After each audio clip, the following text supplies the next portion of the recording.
There's nothing like snook hook sets at dawn or catching a tarpon in the moonlight. Find your next fishing trip made easy on fishingbooker.com and experience the magic of the Sunshine State or any other destination on your fishing bucket list. Book a blue water adventure in search of sailfish or go snapper fishing with the kids. With over 6,000 captains and trips to choose from, planning your next one just got a whole lot easier. Download the Fishing Booker app on the Google Play or App Store, or visit them online at fishingbooker.com to book your trip today. I'm sure a lot of you guys remember the old ceremonial hunting tradition of eating the heart out of the first animal you kill. Meat from those organs are among the most nutrient-rich foods on the planet. You can get those same benefits your ancestors craved via convenient daily capsules from Heart and Soil. Find out more at heartandsoil.co. And remember, use code MeatEater for 10% off your purchase. Welcome to the Wired to Hunt podcast, your home for deer hunting news, stories, and strategies. And now, your host, Mark Kenyon. Welcome to the Wired to Hunt podcast. I'm your host, Mark Kenyon, and this is episode number 155. Today in the show, we are joined by Nick Pinizzotto, the president and CEO of the National Deer Alliance, and we're going to be discussing the 2017 North American Deer Summit and the most pressing issues currently facing deer and deer hunting.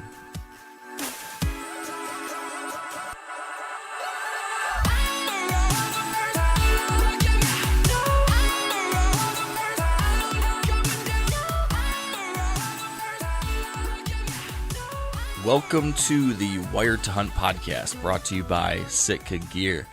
And as I just mentioned, joining us here shortly is Nick Pinizzotto of the National Deer Alliance. And as of this recording, tomorrow, the 2017 North American Deer Summit will be kicking off in Austin, Texas. And when you're listening to this, it will have actually just ended. But Nick was kind enough to block off a little bit of time today, just before the event kicks off, to talk to us about what's going to be covered at this event over the coming days, why this summit is so important, and then we'll dive into some of the most important issues actually facing the deer hunting community right now. Stuff like the latest on CWD, hunter access, the Farm Bill, and a whole lot more. And I feel pretty strongly that as deer hunters and members of this community, it's our responsibility, each and every one of us, to be doing at least our very best to stay up to date in what's going on out there when it comes to deer and deer hunting, and when needed, to step up and make sure that our wildlife and wild places and our rights to do this, that those things are taken care of. So with all that said, I think episodes like this are pretty important in helping us all be able to do that, and that's why I'm excited about this today. So what do you think about that, Dan? Agree? Yeah, dude. Anything that has to do with spreading a positive message and a good word, I'm all for. Right on. So, talking about a positive message and the good word, how are you doing today? Do you have a positive message today? I think the 5 or 10 minute conversation we had on before this recording started will let you know that. But out of all the days I've lived my life, this day here is not my best day ever. No, I'll put it to you that way. Yeah. But I tell you what, coming and recording this shines a little light on my day. Brings me a little positive, positive attitude. Gives me some well-needed good voodoo, I guess you could say, as opposed to all the other BS I've been dealing with. So I hear you. So are you saying that I'm the sunshine in your life? In a way, I mean, I don't want to sound like, fruitcakey, but you are in a way. So I want to hear you say that. You're a beacon of hope, Mark. You're a beacon of hope. It's a beautiful thing. Yes. I just heard, I'm not going to say who you were talking to, but I just heard Dan throw down a little bit before we got on this. He goes, "You are on my time now." So you're going to wait. And you were talking to your 2-year-old son, right? No. Yeah, right. He ate too many popsicles, and I had to. You are on my time now. Man, I got to remember to shut the microphone off before I talk to anybody else outside of the podcast. You heard me yell at my dog, and then you heard me yell at somebody else. So That's so funny. The dog was awesome. I do remember that one. That was great. So what else is new other than a rough day? Oh man, I got a honey-do list done for my wife. I saw that on Instagram. That looks good. I tell you what, our back deck has no shade, right? Mm-hmm. And I was watching a little DIY network, which is bad, because not only was it this, my wife has always been like, hey, I want some shade. We can never use our back deck. It's so hot back there. So I build this little, basically a shade wall, right? It's not connected. It's connected to the deck. And I strung some lights up on it and made it look real cute. And my wife is happy. And I just think that might equal 1 or 2 extra days, those brownie points in a tree stand this year. So, that's awesome. You should keep track of all the different projects and brownie point things you do, and then what you believe the estimated return on investment in deer hunting leads to. And we should look at that at the end of the year. That would be like an insurance claim where the body shop says, it's going to cost $8,000, and the insurance company goes, we're going to pay you $1,000. Right. So I could just, honey, based off all the projects I've completed this year, I'm going to need about 54 days off to hunt. And she's going to go, okay, nice initial offer. And then she turns back and says, you're going to only get 5. Yeah. Gotta try though, right? Oh yeah. It's funny. Life it's a roller coaster, dude. Just hold on. That's the truth. Did you do any deer stuff lately? You got any progress made other than the honeydew? No. I did, however, that gift that I'm talking about you're going to get that you have to open up on the podcast? Yeah. I'm going to be picking that up here pretty soon. Wow, this is something you have to pick up? Man. Yeah, I got to pick it up. We're really building this up. There is a potential for this to be a mental orgasm. Wow. Yeah.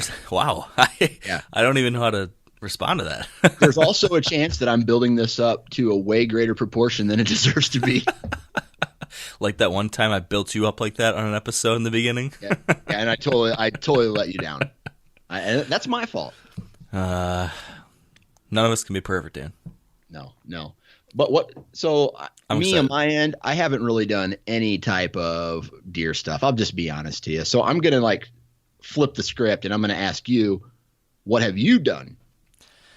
I have continued checking or working through the checklist. The big stuff I had done this weekend was Friday afternoon, got my food plot screens planted and fertilized and all ready to go. So that was good. I got that one area of my front food plot that now I've got a nice 10-yard wide strip planted all the way around the outside that's going to block that off from the bigger field and from a road and some stuff like that. So a little nervous about that, though, because I decided to plant that day because there was supposed to be rain on Saturday and Sunday, and then again this week, Tuesday and Thursday.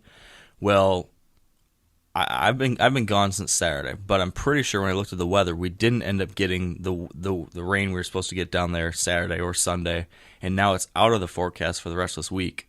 So now I'm getting concerned about some rain issues and whether that's going to germinate and take or not. So got to keep an eye on that. And the good thing is I'm around for a while longer. So worst case scenario, I guess I could replant. I have to buy new seed and redo the whole stupid thing, but hopefully that's not the case. Hopefully we end up getting some rain this week and it'll be okay. But got that in, and then I went to our northern Michigan property with my dad this weekend.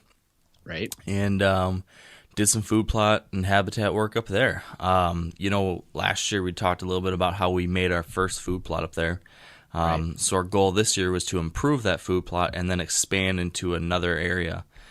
We had a friend up there who had a tractor, and he helped us kind of pull some stumps from the old spot and open up a couple other areas a little bit more.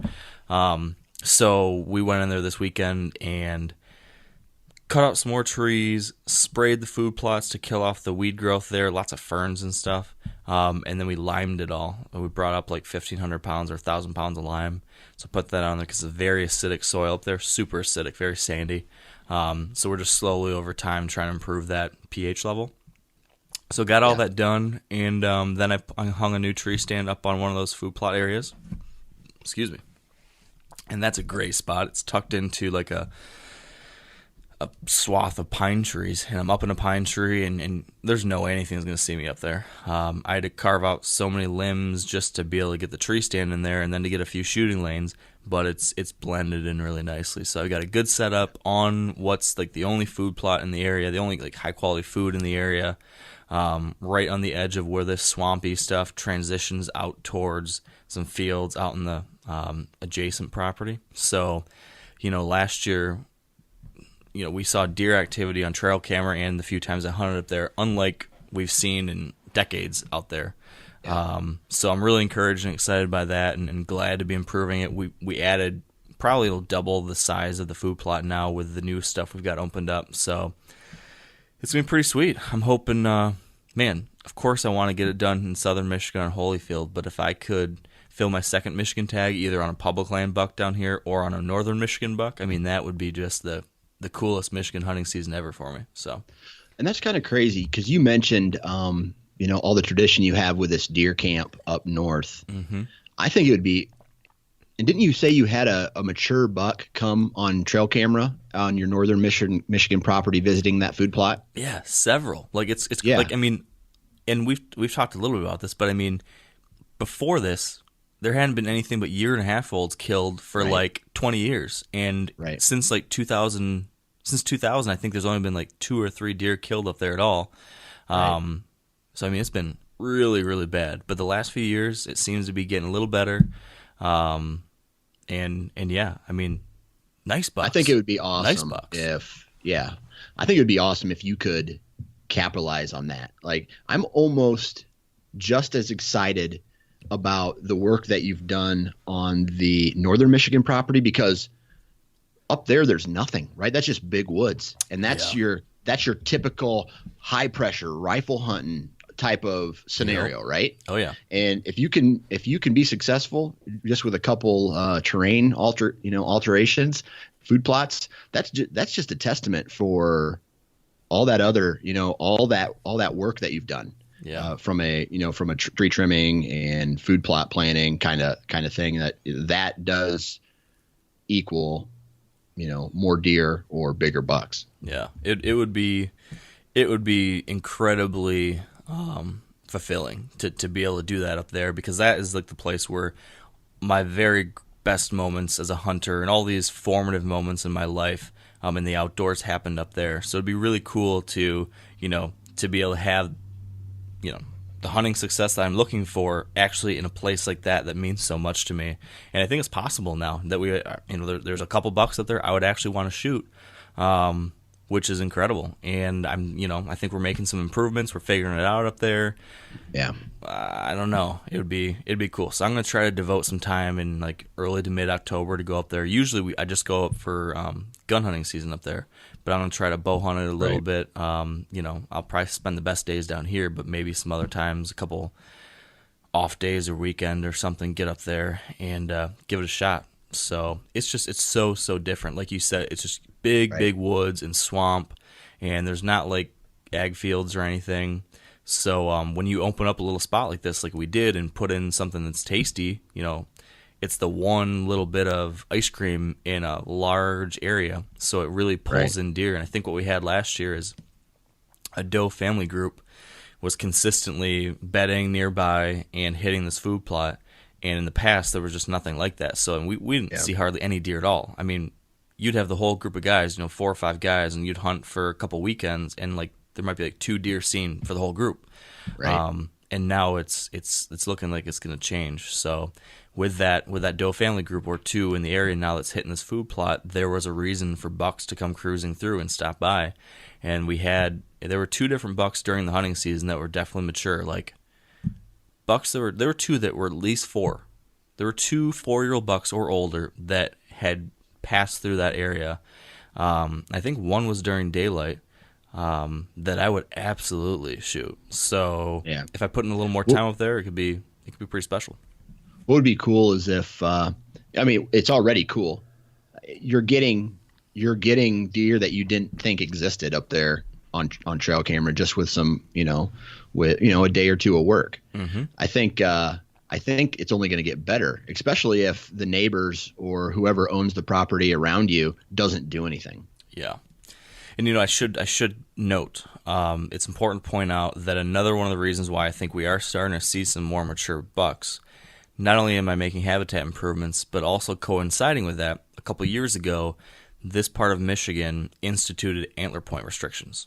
So This is the one part of Michigan where there is a minimum of 3 points per side to shoot a buck, and we're going into like the 4th year of that or something like that, somewhere around there. Right. And I think that certainly made a difference because there are other hunters around here, and if they're not shooting all the year and half olds like used to happen, it's certainly like I never would have imagined that I'd see a buck like we did on trail camera last year up there. Never, ever would have thought that would be possible, and I gotta believe that these restrictions have helped a little bit. Right. Man, so that's awesome. Yeah. I am a huge supporter of antler restrictions. Yeah, it's a tough one. This is a topic that I talk about a lot. Like I always say, like me and my buddies were talking about this just hanging out the other day, that I like personally really like them for my own personal goals, but then I also understand like why some people, want to go about it in their own way. And I'm starting to think, well, I don't want to impose the fact that I want to be targeting mature bucks onto, someone else who maybe just wants to, go out once a year and that's a special time for them. So I understand both sides of the argument, but I do think there's a lot of benefits to the antler point restrictions. They've shown, there's been a lot of studies and surveys done up here in this part of northern Michigan, asking hunters, what they thought about it, how it's impacted their hunting after 3 seasons or 4 seasons, or whatever. And hunter satisfaction took a noticeable increase since implementing. That people have been enjoying it. They've been seeing more deer, more mature deer.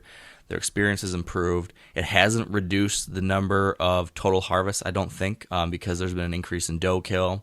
So people are still putting deer in the freezer. They're just seeing more mature bucks. They're seeing a better rut, and I think that's probably a net good thing. Right. So it's a tricky one, but I personally would not mind seeing that implemented more so around us. So we'll see what happens. Right. Amen, brother. Yeah. So, unfortunately, you cannot stick with us for our guest today, can you? Nope. I got some conflict of interests. I don't know if that's the right term or not. Right. But you have a time conflict, a scheduling conflict. I have a scheduling conflict that popped up, and I can't make it. But National Deer Alliance, man, they're doing some great things, and it's definitely an organization that I am trying to support as much as possible. Yeah, man. And tell our listeners about your T-shirts and your little donation program to the NDA. Oh yeah. So I made a T-shirt for the Nine Finger Chronicles with my good buddy Justin Czar, who owns a T-shirt company called Busted Rack, right? So he helped me. He took care of all the costs to make the T-shirt, and we're selling it. And all of my profits are going to be donated to the National Deer Alliance. What's cool about that is 2 of my partners, this is kind of new today, 2 of my partners, Deer Lab and Exodus Trail Cameras, have decided to match my donation to the National Deer Alliance as well. So that's just more money into the pocket of the organization so they can help, do research on CWD or whatever they do to help benefit the deer hunters all across the nation. Very cool. Well, I think that was a great idea, and I'm excited to see that moving forward and people matching it and making it happen. And that's the kind of thing that makes events like we're going to be talking about here possible, and hopefully Nick will help shine a light on some of the different things that are going on since we talked with him last time, and I will let him know that you wish you could be here. So now let's take a quick break for a word from our good friends at Sitka Gear and our Sitka story, and then we will dive right in to our conversation with Nick. Here's producer Spencer Newharth. For this week's Sitka story, we're joined by Mark Butler, a Sitka whitetail ambassador, who tells us about an enlightening archery hunt where his camel fooled a doe's eyes and nose. So I tried to hunt a set that I've been waiting about a month to get into, and I finally got the conditions right. I had the wind that I needed, and I slipped into this stand. And as the sun started to set, I noticed that the thermals were working against me, and I was a little bit concerned at that point that, the rest of my hunt might be a failure. A few minutes later, I have a mature doe step out, and she has a couple of yearlings with her, and, through her time around me, she noticed that something wasn't right, and I think that she started to pick up my scent a little bit on the grass. And she proceeded to investigate, as those mature animals do, and she ended up working herself all the way over to the base of my tree and actually smelling one of the tree steps, to which she then proceeded to stare up into the tree at me in the stand. But I was wearing my Sitka Elevated 2 Optifade pattern, and I had my head tucked down with my chin against my chest, and I was barely looking out underneath my hat brim, and she stared right at me a couple times and turned around and walked away and took a couple of double takes, to make sure that what she was seeing, was okay. And she ended up hanging around, and I attribute that to the effectiveness of the Elevated 2 pattern. Later on in the hunt there, 20 minutes later, I have a mature buck step out about 150 yards away in a bean field. He proceeded to work his way down to us, and although I didn't get a shot, or harvest the animal, I consider the hunt a success due to the effectiveness of, the Sitka gear pattern, and, it was still very enjoyable and a great evening. On Mark's hunt, which took place in eastern Maryland, he was wearing Sitka's Equinox system. If you'd like to create a Sitka story of your own, or to learn more about Sitka's technical hunting apparel, you can visit sitkagear.com. All right, here with us now on the show is Nick Pinizzotto from the National Deer Alliance. Welcome back, Nick. Glad to be here, Mark. Appreciate it. Yeah, and I really appreciate you carving out some time in your schedule, because you are a very, very busy man this week, I gotta imagine. And correct me if I'm wrong, but you're down in Texas right now getting ready for the summit to kick off. Is that right? Yeah, I'm actually down here attending the National Shooting Sports Foundation Industry Summit, which is something I've done the last several years because it's an outstanding program. And when they were setting their schedule, we kind of teamed up and said, let's do the Deer Summit right after that event to try to capture some of each other's attendees. And with Chris Dolnack from NSSF being on the board of directors for NDA, that was a pretty easy thing to accomplish. So, yeah, I'm sitting in my hotel room having just packed up the last participant bag for the Deer Summit. So we're ready to launch here. That's what I was just going to ask. I was going to say, so are you ready and you feel comfortable with where you're at? Yeah, absolutely. We had most everything in order, I think, by the end of the previous week, which was a good thing. I had a busy personal schedule, so I wanted to get everything pretty much set. And then I'm here early. A couple of the board members are here, and I've got some other folks I noticed starting to trickle in from the airport, and some other people that are helping just with logistics and getting things pulled together are rolling in. So it's about go time, and it's one of those things where I'm really excited to have this event. I think we're going to get into some really intriguing topics with some really great people. But at the same time, I'll be relieved when it's over because, yeah, you're well aware that the NDA is still a pretty small shop, and it has dominated our time over the last, several months, but particularly the last 6 to 8 weeks trying to get things lined up. So, yeah, this is going to be a big day for us starting tomorrow.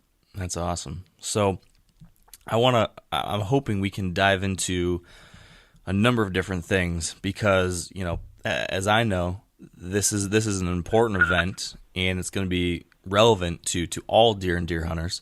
So my hope was that, unfortunately, I can't be there at the event with scheduling, but I was hoping we could at least bring some of the major topics that are going to be discussed over the coming days to the attention of our listeners and to this community, because of course, if we're not informed of what's going on and aware of how we can actually do things to make sure things are moving in the right direction, we lose that control, we lose our influence, and that's not a good thing when it comes to the deer hunting community. And what I'm hoping then is to cover a whole lot on the summit. But before all that, we talked with you, I think, last maybe August or September. Maybe it was a little earlier than that, I'm not sure. But when it comes to the National Deer Alliance as a whole, above and beyond what's going on with the summit right now, I was curious what's going on with the organization lately. What's kind of the state of the union? Anything particularly interesting as far as actions you guys have been taking or things you guys are moving forward on that would be of note or of interest to people? Yeah, I think big picture, the National Deer Alliance is a real organization now. And not that we weren't the last time we talked, and not that we weren't when the organization officially incorporated in 2015. But this is the first Deer Summit, for example. This is the third one. First one 2014, there was one in 2015, and now this one. But this is the first one that is fully hosted and run by the National Deer Alliance, which is pretty monumental because I think this is an arrival point for us. This is an opportunity to share with people who were at the initial summit before the words National Deer Alliance were ever put together.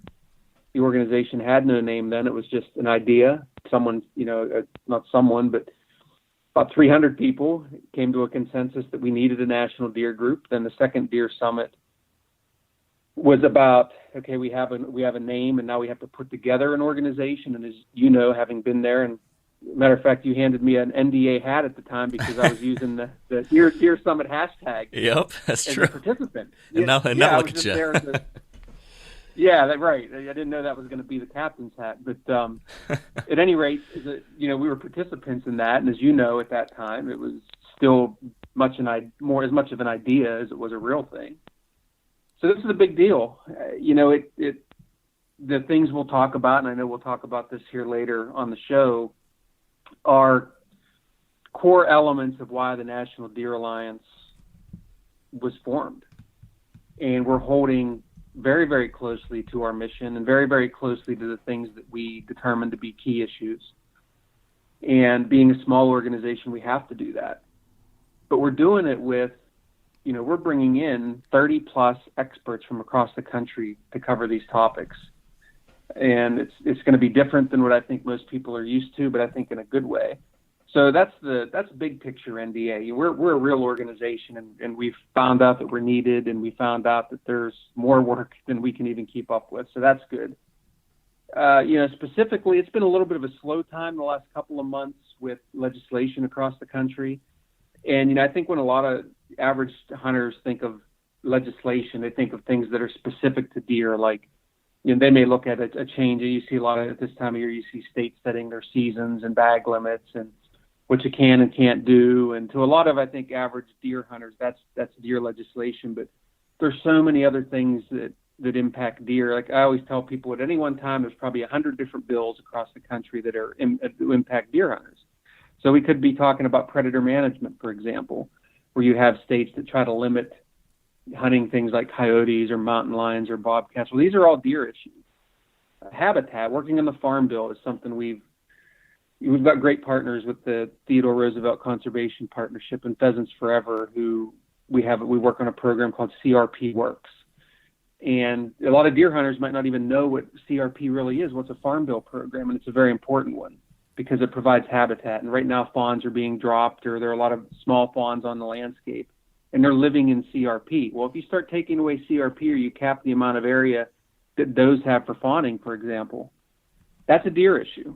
So we get into these issues that are, I don't want to call them non-traditional, but they're ones that I think that the average deer hunter out there doesn't think a whole lot about or know a lot about. So these are ongoing. And when you're working on the Farm Bill, for example, this is an ongoing thing. So someone might have raised an eyebrow when they heard me say Pheasants Forever is a partner. Well, pheasants and deer share a lot of very important habitats. So we find ourselves being very strong partners. And so they've got folks working on Capitol Hill all of the time, and we try to involve ourselves the best we can in that, and most importantly, inform deer hunters that, this impacts them as well. So a lot of issues we worked on.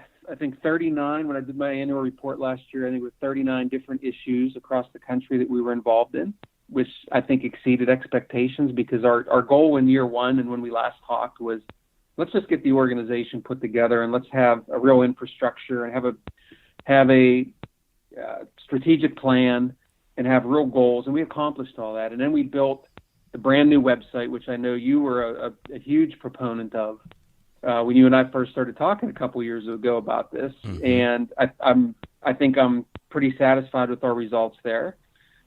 And we got, this year we're spending more time on promotion of the organization. So just trying to get the word out a little bit more. We launched a new program, which I'm sure you saw with the Facebook Live program, Coffee and Deer as an example, to try to reach more people and answer more questions on a whole host of different issues. Getting on programs like yours, which have huge followings, is helpful to us. I mean, as a follower of your show myself, you know as well as I do, if you don't do 80% of your shows at least on tactics and new gear and the actual hunting of the animal, you're going to be a dead show pretty quickly. But we appreciate that you understand the importance of that 10 to 20% that you have to weave in the conservation and bigger issues like we're talking about here today. Yeah. And so we're doing a lot of that, trying to be on shows like yours and others to spread the word about the National Deer Alliance and to get people involved. Yeah. Now, when as I worked with the National Deer Alliance over the years, one of the questions that I was always getting from people was, what does the National Deer Alliance do? Like, there's all these ideas, but like, what is the actual action being taken? And I think that's becoming more and more clear. But to your point a second ago, you were talking about some of these specific issues, whether it be the Farm Bill, dealing with CRP or predator management and things like that. Just to kind of flesh things out, to help people better kind of put all this in context or understand, how does an organization like the NDA, what kind of action actually can be taken? Is it just putting the word out there? Because I know that's an important thing, but I think there's also some behind the scenes stuff going on too. Can you just elaborate on that a little bit to add some color? Sure. Yeah, I talked about the Farm Bill already is one thing that we have been working on pretty hard. Hunter access, we're going to talk about that in the Deer Summit, and I'm sure we'll get into the topics here later. But, and unfortunately, none of this tends to be exciting. It tends to be meetings and working with state. I had lunch today with the state wildlife director from Indiana, for example.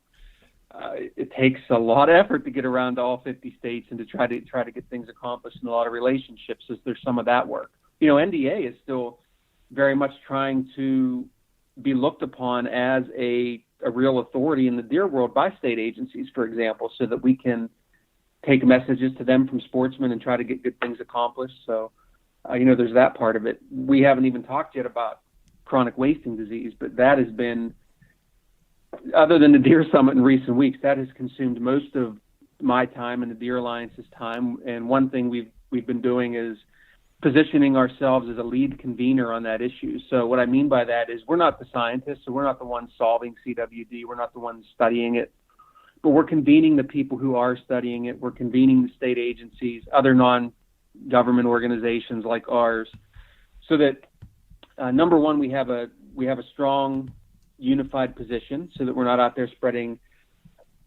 different types of information and confusing people. And sometimes you just need somebody that serves as the conduit for these important conversations that happen. So we've been doing a lot of that. We submitted comments to the USDA last year regarding their CWD program, for example. We've convened meetings at SHOT Show with key individuals and stakeholders on the disease. I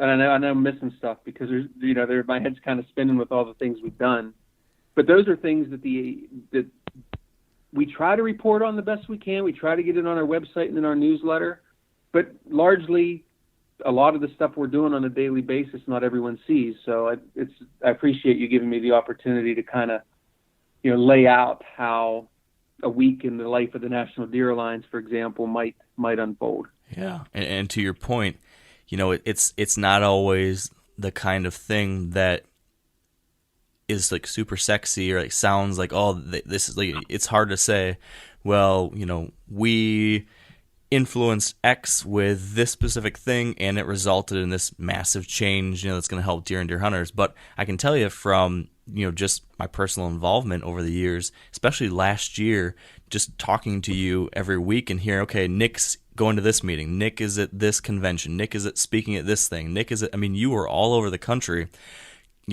being a part of important discussions related to deer, or speaking and sharing your expertise, or bringing people together to talk about all these different issues. It was very apparent, at least from the inside, seeing the increased reach of the NDA by way of some of the things you're working on. And I'm sure, while there may not be, and there probably already are some things, but it may not be as easy to point and say, this action created this big difference yet, but I know that all of this groundwork you're laying, all these relationships you're building, all this building of influence and, influence with all these different parties, it's going to translate to positive things because, as you said, you are establishing the National Deer Alliance as a resource, as an expert, as an organization that can be turned to when people need help making decisions about things or when they need help pushing something forward. So I see that as super positive, encouraging, and I've been excited to see that. And I think from what it sounds like, we're only going to start seeing more and more results in the future. Yeah, and I hope so. And that's really the theme of what the Deer Summit is about, Mark. And I'm going to, one of the first things I'm going to say at the podium is we kick this thing off tomorrow is, this is the time of talking about it is over. We used the first two Deer Summits to talk about the issues, to get them out there. But this is the time to, when we leave this Deer Summit, we're going to set the path forward for real action, really doing things. We're going to talk about what do we really know about CWD and what do we really need to do to get the message to hunters so that they understand it and to respect it, not necessarily be fearful of it. We don't want to scare people from the sport. So messaging is so important. And that's why we're bringing in people from universities, and you're not necessarily your likely suspects that you would see at a deer conference to talk to us about messaging, because at the end of the day, even myself, I find myself in these meetings and I'd rather be flipping through my outdoor life or Field and Stream and, thinking about where to hang my trail cameras and all this stuff.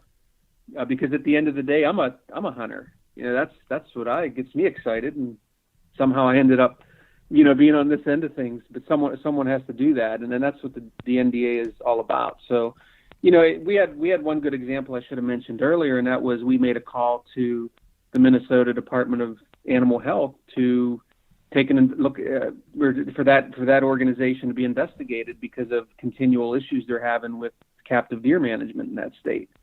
And that spurred some real action. We know that there are some people looking closely at things, and it has opened some eyes that we would put that strong of a message out there. And I think as the NDA grows, gains traction, gains respect, you're going to see, I think, more of that stuff where there'll be an issue, we're going to weigh in on it, might take a hard stance, and it will result in some type of action. So that was probably a real tangible example I should have mentioned earlier. No, that's a great example. So let's dive in further there when it comes to the summit. We've kind of talked high level, but what exactly is happening at the summit? Can you walk us through maybe even almost what the agenda looks like? If people, however many people are attending, what are they actually in for these next few days? Yeah, absolutely. And I'll just walk right through the program. So we'll kick off tomorrow at 2:00, right after the NSSF Industry Summit finishes up. And I'm going to do just a kickoff and much of what I talked about early in this call, give people an update on what the NDA has been doing. So that'll be my initial presentation. And then we'll have Kip Adams from QDMA doing the State of the Whitetail report. And nobody does that better than him. Very true. So it's great to have Kip and the QDMA partners here. And then I'm going to have Jim Heffelfinger from the Mule Deer Foundation, or I'm sorry, not the Mule Deer Foundation, from the Mule Deer Working Group. They work closely with the Mule Deer Foundation. He's going to give the State of the Mule Deer report. So I've got two really top-notch people to lead us off and talk about what is the state of whitetails and mule deer in the country. And then we're going to talk about the Farm Bill. And I mentioned Theodore Roosevelt Conservation Partnership earlier. Whit Forsberg, their CEO, is going to be here to give a presentation on Farm Bill and why deer hunters need to care about it. Matter of fact, the title of his talk is A Deer Hunter's / Manager's Guide to the Farm Bill.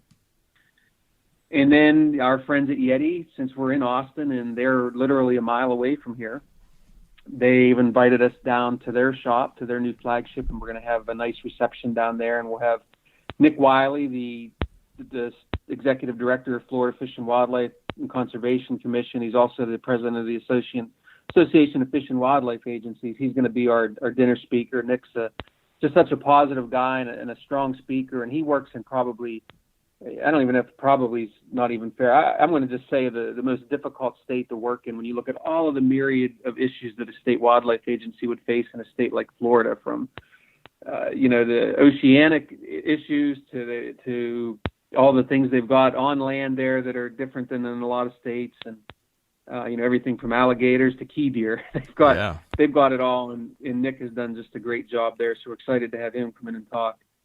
And then the second day, and this is something that I'm doing that I think is really unique, and that is the entire day is panel discussions. And I did that for a couple of reasons. One, it's a bit selfish because I can't stand sitting in an all-day meeting and being talked at. So I think it keeps the program going and flowing in a little more exciting fashion.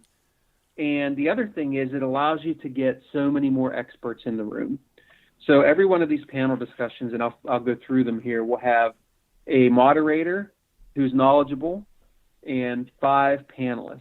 So you're looking at 6 people that are going to be on the panel, and then we'll open it up to questions from the audience. And each of these panels are an hour long. So we're going to start off with how do we improve hunter access? A key issue in deer hunting and why we lose hunters, because people don't have a place to go. And I've got folks from a couple states that have really good programs in North Dakota and Kansas. And I've got Land Tawney from Backcountry Hunters and Anglers, and that organization and Rand have been very much in the forefront. And I know you've done your best to get the word out about the public land issue, particularly in the West. Mm-hmm. Larry Williams from U.S. Fish and Wildlife Service, and Dan Forster from the Archery Trade Association, a former state director in Georgia, is going to moderate that one. So that's going to be a really good topic for sure. And then we're going to jump into CWD, and we have 2 panels specific to CWD because it really is the biggest issue, I think, in the deer world right now. We're going to start off with what do we actually know about CWD. We have Dr. John Fisher from the University of Georgia here, one of the top experts on the disease. Daryl Rowledge is coming from Preventative Safety Research, Inc. Out of Canada. And Daryl is a internationally known speaker on this disease and is excited to be here to participate. Cornell University, Dr. Christian Schuler, Dr. Kelly Straka from Michigan DNR, and Dr. Mary Wood from Wyoming Game and Fish. That's a panel of doctors and experts, state vets. I mean, I'm just really excited to hear those folks talk, and Kip Adams is going to moderate that one. Then we're going to go into CWD and the challenges faced by state wildlife agencies, because it's not just the disease itself that's a huge issue. It's how do states manage it. And we've got every one of the states that are represented on this panel are states that have CWD, and they all have very unique issues. So Wisconsin, for example, has been knee-deep in CWD forever. They unfortunately sort of led the way into the CWD awareness whenever they had the outbreak there. So they've been at it probably the longest. And we've got Colorado, Arkansas, Wyoming, and Texas all represented on that panel. And they all, like I said, face varying challenges because of it. And then, I haven't been shy about telling people this is the one I'm most excited about, and it's why I chose to moderate this one. And that is navigating the political and social science of deer management. One of the themes that came out of the first deer summit and into the second one was this idea that so few deer hunters involve themselves or are aware of issues or join national deer organizations. So we've got 83% of the entire hunting industry are deer hunters, but 1% or less will actually join and get active in things. And that's a scary thing. So it is. We're going to have some human dimensions. Yeah, we're going to have some human dimensions experts on this panel, myself with a psychology background, to talk about how do we get to these folks and how do we get your listeners, for example, to care about the issues. So we have Dr. Lou Cornicelli from the Minnesota DNR, Anthony Licata from Bonnier Corporation. You'll know him mostly from Outdoor Life and Field and Stream, right? Our two biggest outdoor hunting magazines. Anthony's in charge of those, and I think his perspective is someone that they have to be pretty good at messaging and getting hunters interested in things, or they wouldn't be in business. We have Dr. Catherine McComas from Cornell University. We've been working quite a bit with Cornell, trying to lean on some of their expertise. Our members that maybe your listeners as well hopefully participated in Cornell's survey that we put out a couple weeks ago. Dr. Craig Miller from the Illinois Natural History Survey, and Dr. Grant Woods, who I know a lot of your listeners know from Growing Deer. These are all people that deal with messaging and communicating with hunters, and we have to figure out, for example, I mentioned, how do we inform hunters about CWD with good information, by the way, but not scare them from the sport? How do we get them involved in a positive way? And I hope those are some of the things that we get to. And then our final panel will be NDA in partnership with hunters, industry, and state wildlife agencies. And it's talking about how can NDA be most effective working with all these groups. So we have a fellow by the name of Tim Donges, who is I'll just describe him as a hardcore hunter. This is a guy who lived in Pennsylvania and moved to Kansas just because the deer hunting was better. So he's hardcore, very active in QDMA. We have representation from the Congressional Sportsmen's Foundation, who we have a good relationship with. Matter of fact, we have a memorandum of understanding with them. We work on issues together. Chip Honeycutt from Arcus Hunting. That's a company that owns several archery products that people are familiar with. Wayne LaRoche from the Pennsylvania Game Commission. Pennsylvania obviously being one of the top deer hunting states in the country. And Andrew McKean from Bonnier and the executive editor of Outdoor Life magazine. And Andrew, as you'll recall, Mark, was one of the big proponents for a national deer organization. So we brought him back. Yeah. And we're going to get his take and his perspective. So to have people like Licata and McKean together in the same room, I think the only place we've ever accomplished that before was at SHOT Show. At the social gatherings in the evening. So right. They're just such busy guys. And for them to take time out of their schedule to travel down here and do this, I think says a lot. So we're excited about that. And then I'll wrap it up after that. And I'm going to take the information we've gained and form my final talk, which I don't know what it'll be yet because I'm going to wait and just pull in the themes from the event and then sum it up. So I feel really good about it. Like I said, over 30 national, international experts on deer and deer management and hunting. I don't know if I've ever seen such what I would call a powerhouse program to talk about deer issues like we're going to do it. So yeah, I'm pretty excited. It's a heck of a slate. Listening to you list all those names off and all the topics again, and I'm like, gosh, I would love to be able to be there. And speaking of that, do you guys have plans to record anything, share anything through social media? I mean, for those of us that aren't there, is there going to be any way that we can see or hear any portions of it? Yeah, I think the biggest thing you can do is follow our social channels. We're going to do our best to be active on Twitter and Instagram and Facebook. Tomorrow morning, we're going to do a Facebook Live, our Coffee and Deer program at our normal time. And my guest will be Ben O'Brien from Yeti. Cool. And we'll talk about some issues. Ben's a big-time hunter on top of being a marketing guru down there at Yeti and being such a good partner over the years. So we'll have him on. That'll be pre-summit, but we'll be going over some of the things you and I are talking about here. And, again, just our social channels. We're not going to stream the whole thing. We're not really prepared with technology yet to stream the whole thing on Facebook Live, for example. Maybe by the next summit we'll be a little more prepared to do that. So that's probably the best way to follow what's happening. Okay, cool. So what ultimately, when this thing is all said and done, what is your hope? What's the goal of all this going to be? What's the action item or the final piece of tangible something at the end of all this? What do you want that to be? I think the first thing is I want to make sure that we paint a picture of what's going on in the deer world, the real picture. And when I say the real picture, that is the picture that is way bigger than just when does deer season start and end in my state and what can I use to shoot them, or, that's the hunting, right? But the deer, the whole picture of what's going on in the deer world, what, and then from there, we need to point to real actions to make a difference. So great. We've had this great discussion on deer hunting and access. What are we going to do about it? You know, I think people will hear me say that throughout the event. This is great, but what are we going to do about it? So to force people to start thinking about what the next steps are. And it's not going to be fair to us just here at the summit to develop those. But I think we'll take the information back, we'll look at it, and we'll push out some of these things as time goes on. But I think it's a real call to action. It's a call to action to what I refer to as being a well-rounded hunter.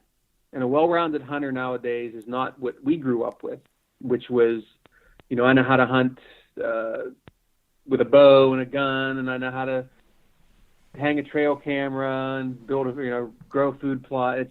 That's not a well-rounded deer hunter. A well-rounded deer hunter is also being aware of the issues, because at this time in our society, it's required. There's so many issues and so many people trying to skew what deer hunting is, and even to some extent take away our ability to hunt deer. We need to be more well-rounded, and we all have that responsibility. It's no longer good enough to just say, well, I'm a hunter, and yeah, you have to find time. I gave a talk not all that long ago in Pennsylvania where I told the group, if you can do one thing for me, find time to at least get involved in one issue, just one issue that you may not have before. Write one letter to a legislator that you maybe had never done that before, and that'll get the ball rolling and help get people to understand that it's much bigger than just going out on opening day and hoping for good luck. Yeah, so true. And to your point, for whatever reason, unfortunately, as a deer hunting community, it's been relatively, I don't know if it's apathetic or something, but to that number you mentioned earlier, that only 1% of the largest group of hunters in the country is actually involved in a deer-related organization like this. I mean, there's so much runway. There's so much what am I trying to say? There's so much potential for action and things we can do if a larger proportion of that group does some of these things and gets involved and starts paying attention. And we have to do it, right? I mean, it's required, like you said. Yeah, because to be honest with you, it doesn't mean crap if I just go in personally and let's say I'm sitting across the desk from a high-ranking legislator in D.C.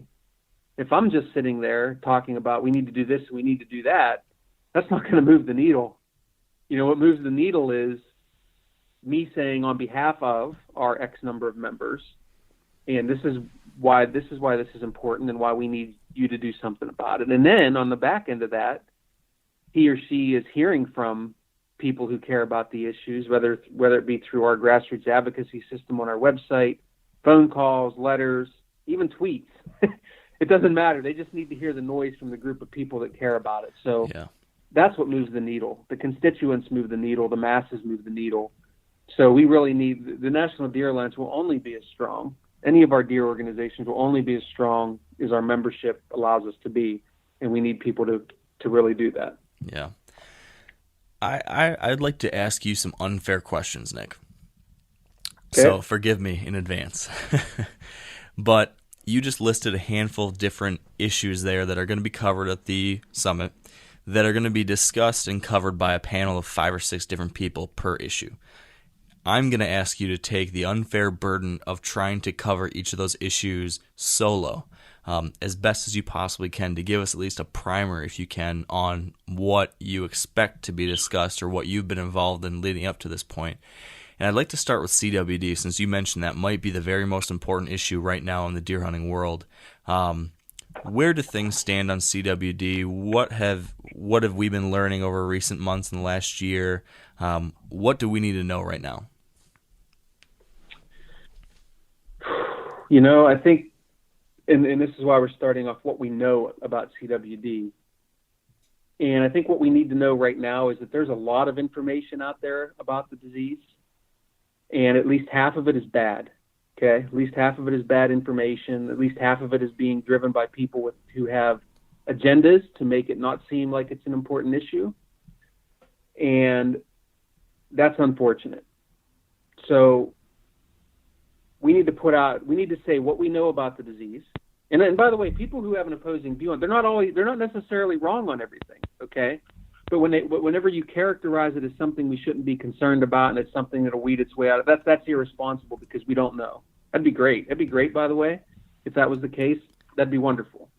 But that's very likely not the case. Okay, we want to get out there what we actually know for sure about the disease, and there are some things that we do know for sure, and we need to make sure that hunters know what those things are. Okay, and then we also, I'm hoping that leads to bringing. Everyone needs to work together on this. We can all benefit from more research, better information, better ways to handle the disease. And it's very much in the best interest of a person that raises captive deer, as it is a deer hunter, to people that just care about wildlife. It's in all of our best interest to figure this thing out. So I'm hopeful that we get what we know out there, that we can agree on what we really know for the most part, and that we can get on a uniform message and it actually leads to solutions and not conjecture and misleading information and fake news. It's the hot thing you hear all the time. We can't, deer deserve better than that, frankly. Our wildlife deserves better than that, and that's what I'm hoping we get to with CWD. Can you summarize for us some of the things that we know when it comes to CWD? Is that something you can speak to? A few of the core things that now, because it's like every time I talk to someone on this topic, there's some new perspective or there's some new research or some new theory about how to deal with it or what's going on. Can you give us some kind of update as where things stand now? What do we believe is firm? What do we believe it's from, or what? What do we firmly know? What can we say now that we do know or think we know? Sure. Well, number one, we know that it's out there and we know that it's spreading. Okay, that's for sure.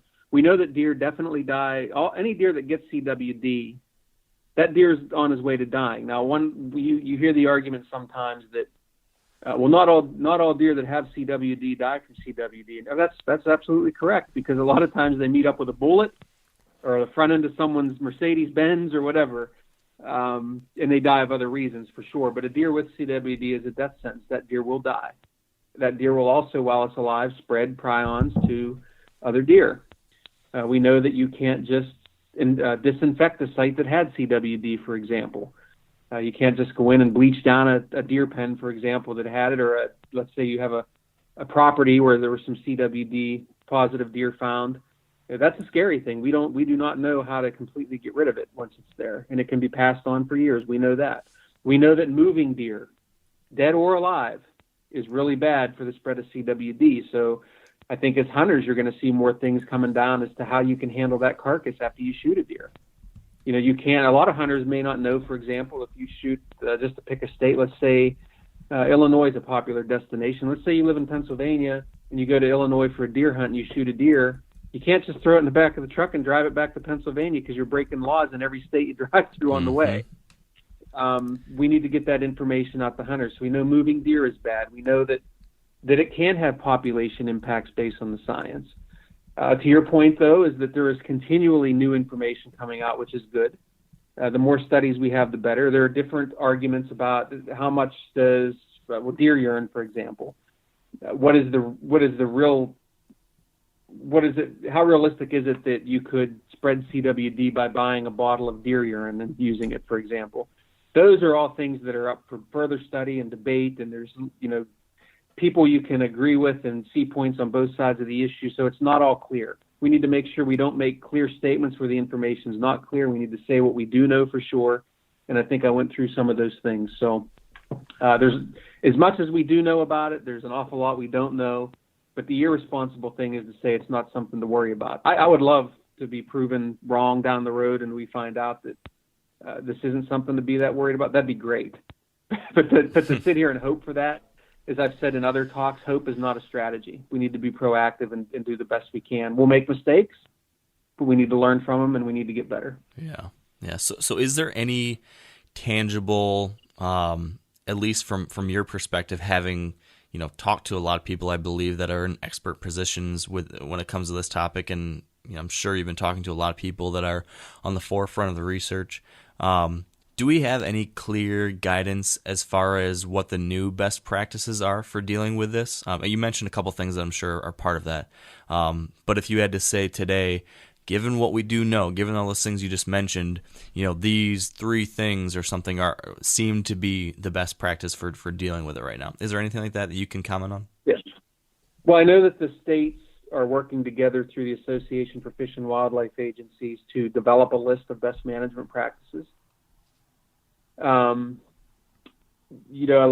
know the states, as someone that works with the states, and a lot of the state directors, I know they coordinate with each other, they talk. That's part of what we're trying to help with, to help be a convener. They're going to put together a list of best management practices. I expect that list to change over time, and it should, as we learn more, as we see what works and what doesn't. And sometimes an approach you take in Wyoming, for example, may not work in Ohio. Okay, so you have to be. Sometimes these approaches are site specific, but there are some management practices that are pretty solid, and the moving deer one is an example. States shooting deer when they find an infected deer, and then going in and shooting a certain number of deer and testing to understand where the outbreak is or what the boundaries are. That I think you're going to see continue. To an extent, I think that's been scaled back from some of the early. I think we have learned from things we've done in the past. We've learned from. I don't want to pick on Wisconsin, but the problem with being first a lot of times is that the other people get to learn from your mistakes, and you got to carry things around with you. So, like I said, we can't expect this to be perfect. We can't expect our state agencies to be perfect. We just have to know and believe that we're all trying to work toward a common goal here, and that is to find a way to deal with this disease. And that's really our hope, I think, going forward, is that let's find a way to work together on this thing and do something that's going to be really good for deer and hunters in the long run. Yeah. Well, it's been one of those topics that has been, for more than a decade now, it's been one of those hot button issues. And, like you said early on with the things that Wisconsin was doing, trying to, trial by fire, figuring things out. And now more and more and more states keep discovering CWD. It's going to be obviously increasingly important for everyone to be educated on what's going on, and hopefully there'll be some answers coming here soon. Because to your point earlier, there's been a whole lot of unknowns that make it difficult to find a solution. Yeah, absolutely. All right, well, this seems like a good place for us to pause briefly for our weekly Whitetail Wisdom segment from our friends at Whitetail Properties. And Spencer will take it from here. This week with Whitetail Properties, we are joined by Steve Purviance, a land specialist out of northwestern Oklahoma. And Steve is going to be telling us about what steps to take once you've decided to sell a piece of land. First, they need to come up with an idea of exactly what category it falls in. A lot of the sellers seems to be, that I get really, I would say a good half of them anyway, come from out of state, maybe heirs to property that they really don't have a lot to do with. They're not on a lot. Maybe they had got it in a will, and they really need to know a little about it. Of course, once they call me, I can do some research on the computer, on aerial photos, and then of course go out and look at it. But they really need to know what it is. Is it ag ground? Is it good grass that's really just going to cater to local ranchers, or is it going to be a recreational piece with good hunting, potentially fishing, that would cater to a big, wide, scale of people, out-of-staters, non-residents, people looking for property to enjoy and invest in. So that's one of the first things they need to do, and then they need to find an agent, somebody local that really specializes in that. Of course, we specialize in recreational land hunting. We can sell any of it and do every month, but we actually specialize in the hunting land. But that would be the first steps to coming up with an idea of really what they've got to begin with. If you'd like to learn more and to see the properties that Steve currently has listed for sale, visit whitetailproperties.com/Purviance. That's PURVIANCE. So, continuing on, how about the Farm Bill? What do deer hunters need to know about the Farm Bill? Why does that matter to deer hunters? You touched on a little bit with CRP, but can you expand on that as far as how that's an important issue moving forward? Yeah, I think one of the things that I think people follow politics on a general level, and nowadays it's almost like watching reality TV, and some of it doesn't even seem like reality with all the different things going on and the divisive politics that we have. But the reality is that the programs like the Farm Bill are decided upon by our government ultimately. And when they're deciding who gets what piece of the pie, a lot of times conservation is one of the first things that gets cut.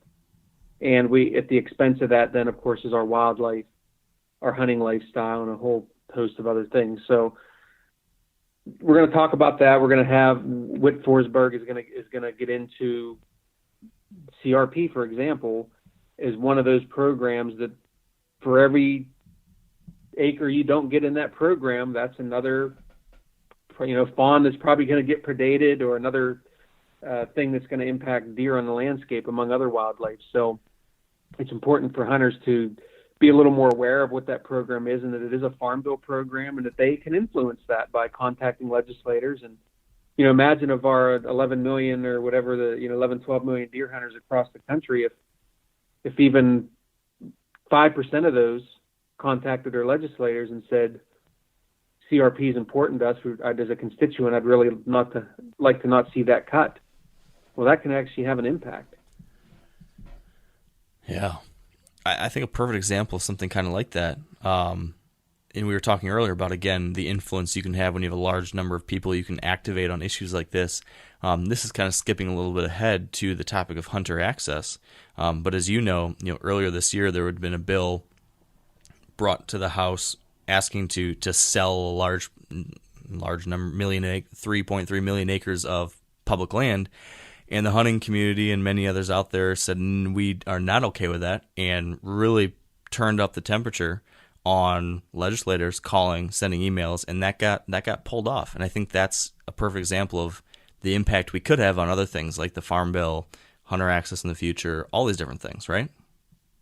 Yeah, and you and others covered that exceptionally well, and I hope people were paying attention and can see that this is real. We can really have an impact on these issues.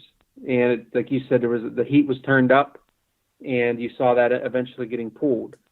And if you're a deer hunter in Georgia, well, you better darn well care about a land issue in Utah, okay? Because when some of these precedents are set and it's allowed to happen, it's not far-fetched that it's going to happen in your state. So as a deer hunting community, whether you're a person that likes to chase mule deer or whitetails or blacktails, we need to really stick together and work together on these issues, regardless of if it's in our own backyard or not. Yeah, very true. On that topic then, hunter access, is there anything else top of mind when it comes to the access issue other than the kind of big elephant in the room, which has been this whole land transfer movement and things like that? Anything else when it comes to hunter access, whether it be East, West, Midwest, anywhere that we should be aware of or that's going to be important in the discussions coming up? Yeah, and I think the reason I brought in Kansas and North Dakota is because they have really good programs that are run through the state. Having lived in North Dakota myself at one time, there's a program called Private Lands Open to Sportsman Plots. That was a great program that I took advantage of when I was there, and many others do as well. Kansas has their walk-in only hunting program, where these are places you can drive down the road and see one of these farms that are signed that they're part of that program, and you can literally pull over and go hunt. That's a good program. We need to make it that easy for people. So I'm hopeful that these programs are the types of things we can replicate. But we also brought in the other end of the spectrum, which I think will make it interesting, and that is we have a representation from a group there on the panel that does this on a more private level. So it's almost a private leasing aspect of getting people access, because leasing is not going to go away. But how does that play into the bigger need for access? Because leasing is another form of access. Mm-hmm. Access isn't just knock on a door and gain permission. And then there's the whole bigger picture. I know, for example, you took advantage of public access, public land to shoot a nice buck in Montana last year. Mm-hmm. So you know as well as anybody the importance of these issues, and we're going to try to hit it from every angle and hopefully get to some solutions in some states that have really, really deep access problems. Yeah. And to your point earlier, the whole hunter access thing is incredibly important because, like, the transitive property, because hunter access is key to hunter retention and recruitment.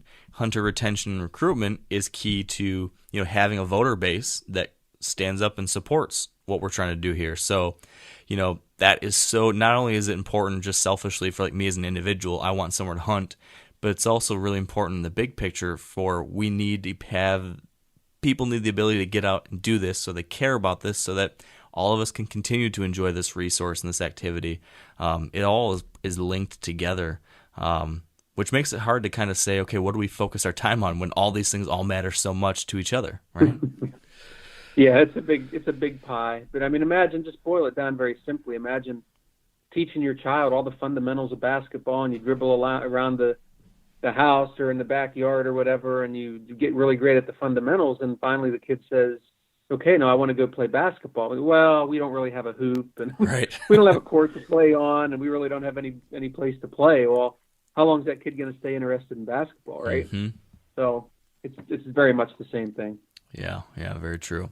So then your pet, you mentioned that you're particularly interested in this because of your background, the political and social science of deer management. What exactly do you mean by that, and what can you share as far as where we are with this kind of topic and why it matters? Yeah, I think the first thing is the reality of today is that political science will outweigh the biological science on issues. So deer biologists, for example, can't just say, well, because of this science, then we need to do this. Well, the legislator gets a hold of that and it doesn't meet their agenda, for example. Or not even just the legislator, I'm going to always point the finger at them, even a group of deer hunters who can make a lot of noise that don't want to do X or Y. It might be bad for deer, but it might be good for deer, but it's bad for their personal agendas. That tends to get more play than the actual science itself. So we'll talk about that a little bit. But then there's this whole dynamic of getting hunters motivated and interested in the issues. We know that most hunters, really, they just want to hunt, and they do it because it's something they enjoy, and they want to get away from stuff that seems like work, right? How do we get our messages formulated in a way that, number one, gets their attention, but motivates them to action? So the psychology of the hunter is so interesting because, like I said, if you stop doing Wired to Hunt and you quit talking about tactics and how to hunt this or hunting stories, you're going to not have a lot of followers pretty quickly. Mm-hmm. So I think it's most important that people are excited in those types of topics because that's the passion that drives. But again, I ask people to just give back a little bit more. How do we get the message right to get people to become more well-rounded and more likely to participate in an issue? And even a 1% change. Let's say if we go from 1% to 2% of the people are active on issues, we just doubled. Yeah. So I think we have some realistic opportunity out there to get people engaged. But as an outdoor industry, I mean, I've said this many times, I've been very critical of our industry in terms of how we message about our sport to everybody and how the focus always is first, how do we get somebody out there as a hunter whenever we skip the whole step of explaining why hunting is important and why you might want to be a participant. We're terrible as an industry at getting this message out ourselves because we don't understand it, because most of us are hunters and we just grew up with it. So let's bring in some people from some universities, some human dimensions experts that understand this better to us and help us get the message right. So this is a reach out for help, I think, to other people that can help us understand something that we're not great at. Yeah. To people, okay, so selfishly, myself and the position I'm in, I believe in what you're talking about very much, and I would love to find a way to try to engage people more so in these issues. So for someone like me, or for someone listening who himself or herself, they agree with this, they want to try to get their friends and family members to care about this stuff more, to engage more. Is there any tangible advice to me or someone listening about how to do our own little part on this? I mean, other than, bring it up more often, is there anything that from your background or from conversations with other people on this topic. Are there any actual different ideas for how we can do a better job of activating people and engaging people in these things? Yeah, I mean, I think that's one of the things we want to get to out of this panel. I don't have the best answer. I can tell you that one thing. Number one, this show, for example, you taking the time to have me on your program, that helps because you cover a variety of different issues, and your following hears this. They know it's important to you, who's very plugged into the industry and important things. So that helps. Some more things like this for sure. It just has to come up in conversation. When you get to deer camp, obviously a lot of the conversation is about past deer hunting, and I think that's critical. To have the heritage and to continue to pass that on, and the excitement of deer hunting. I think we need to have deer issues and conservation issues be more of a topic of conversation around deer camps. And in one way, I think it's going to happen naturally, and that is, again, I mentioned earlier that so many people, and most deer hunters are older. I forget the exact age of the average hunter, but it's older. Might even be in the 50s, actually. Well, none of those people, and including myself, really grew up having to worry a whole lot about the issues.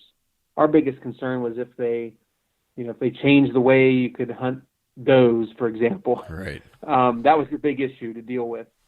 So I think the younger people now that are coming up and will eventually replace the folks in the older age brackets, they're growing up with this more now. So much the same way that we had a great talk today at the NSSF Summit about millennials, okay? A term that gets thrown around a lot. But the reality is, my ears are ringing. Yeah, I know.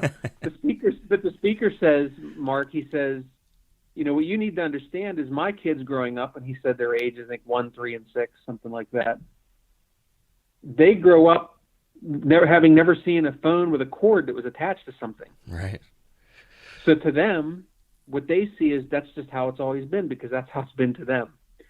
And the light went off in my head when I think about deer issues, and that now I think people coming into the sport, it's not enough to just teach someone hunter education in terms of safety. And I mean, that's important, obviously. But we also need to start injecting into that the idea that you need to be aware of issues. And that's part of hunter education. It's not just how do I kill an animal. It's how do I make sure as part of that process that I give back and that I'm attentive to issues that are important to wildlife conservation. So I'm hopeful that people who are now growing up with this will be able to carry that message better than what folks who haven't, frankly, had to deal with it. It's hard to get them activated and interested. Yeah, very true. Well, we're coming up on our time, so I want to ask you one final question, I guess, here before you've got to run off to your myriad of different things on the schedule. But what is, and we might have already covered it, but I'm just curious, of all the things we talked about or other things, what's the one thing that is keeping you up at night the most? What concerns you the most as far as issues facing deer or deer hunters? And then number 2, what encourages you the most? Yeah, and I've answered this question many times, and my answer hasn't changed. And my biggest concern, other than, people I think expect me to say it's chronic wasting disease. Actually, it's apathy. It's people only caring about their own personal deer hunt or their own personal situation and taking a bit of a selfish approach to it. That's what keeps me up at night. I want people to be informed. I want them to be informed with good information, and I want them to be active and not just spend all their time fighting with their state wildlife agency or whoever it may be. That's the biggest issue that keeps me up at night. And I hope that's where, over time, the National Deer Alliance will be able to bring hunters together. And we may not always agree on everything. We're not going to always agree on everything, but let's at least agree that we're all on the same team and that we need to work together and that we all need to be well-rounded hunters and conservationists. Yeah. And then what encourages you? I see traction. I see, even with just not quite 2 years with the Deer Alliance, I can already see people taking an extra second to think about issues. So I think that there's hope. I see states talking together about deer issues at a higher level than has probably ever been seen in terms of state wildlife agencies. And what I mentioned earlier about young people getting into hunting who are learning about these things as they're becoming hunters.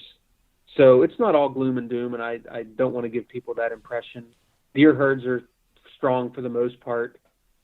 We have older age class deer, for the most part across the landscape. If you read the QDMA's deer report that they put out, it's a good time to be a deer hunter, but it's also a challenging time in terms of needing to be aware of the issues. So let's not get 20 years down the road and say, oh, you know what, I wish I'd have been more active on this. Let's be active now while it's still good, as opposed to trying to correct something that could potentially go really wrong down the road. Yeah, that's a great point. And I think what you guys are doing with the National Deer Alliance, and there's all the things behind the scenes, but front and center for everyone just on a personal level, the information you guys are putting out through the newsletter, social media, all these different things, that's a really easy first step to help move forward on these things, is just being informed. And, we're trying to do our part here with Wired to Hunt, and, some of that also falls on each of us as individuals to engage with that stuff and take the extra 10 minutes a day to read that article, or tap into things when they pop up. So I'm appreciative of what you guys are doing, and the fact that there's a lot of good people and organizations standing up for wildlife and wild places and our rights as hunters, and I'm encouraged by that too. So Nick, thank you for taking the time to do this. Do you have one action item you want to give our listeners to take away from this? Yes, join the National Deer Alliance. There you go. It's free. It doesn't cost you anything. It's free. Go to nationaldeeralliance.com, sign up. You'll get our newsletter that Mark mentioned, and we try to do our best to pick up the bigger national deer stories on a weekly basis. We poll you for your opinion. Sign up. It's free. You don't even have to read all the newsletters. Just read most of them. There you go. It's easy to do, and good stuff always. So appreciate your time, Nick, and best of luck with the summit. I can't wait to hear about how things go. All right. Thanks again for the opportunity. And I think it's going to be a good thing. It sounds like it. And there you go. But before you go, I've got a couple quick things on my end that I want to mention to you. And for those of you who've stuck around here to the end, I've got a special deal I want to try out today. I'm going to give away 5 Wired to Hunt hats this week, and I'm going to do that through Instagram. So if you'd like to be one of those hat winners, all you need to do is follow Wired to Hunt on Instagram, and then send me a direct message through the app saying that you heard this and that you want to win a hat. That's all you got to do. Really easy. Follow Wired to Hunt on Instagram and send a message about this. I'll then take everyone that participates and pull 5 random winners and ship you guys a hat. So head over to Instagram and get some free swag. It's that easy. And if you're not already following Wired to Hunt there on Insta, the username is the @ and then Wired to Hunt. That's all one word. So check it out, and appreciate you guys doing that. We'll get some prizes sent out ASAP. My second ask is for a rating or review on iTunes. I know many of you have already done that, and they just make such a big difference. I think more than 670 some of you have been kind enough to take the time to do that already, and I can't tell you how much I appreciate it. Thank you, thank you, thank you. In fact, actually, let's take a look here. Here's one from someone by the name of T. Chamberlain, who left a review just a couple days ago, and they gave us 5 stars and said, "This podcast is going to completely change the way I hunt. After making the decision to pursue mature whitetails 2 years ago, this is the perfect podcast for me and my addiction." That is awesome. Thanks so much, Chamberlain. And next, of course, we want to thank our partners who have stood up and supported what we're doing here. So big thank you to Sitka Gear, Yeti Coolers, Matthews Archery, Maven Optics, Whitetail Institute of North America, Trophy Ridge, and Huntera Maps. And finally, thank you all for listening. I hope you found value in this one. I hope you'll continue to join me in standing up for deer and deer hunting, and I hope you'll stay wired to hunt.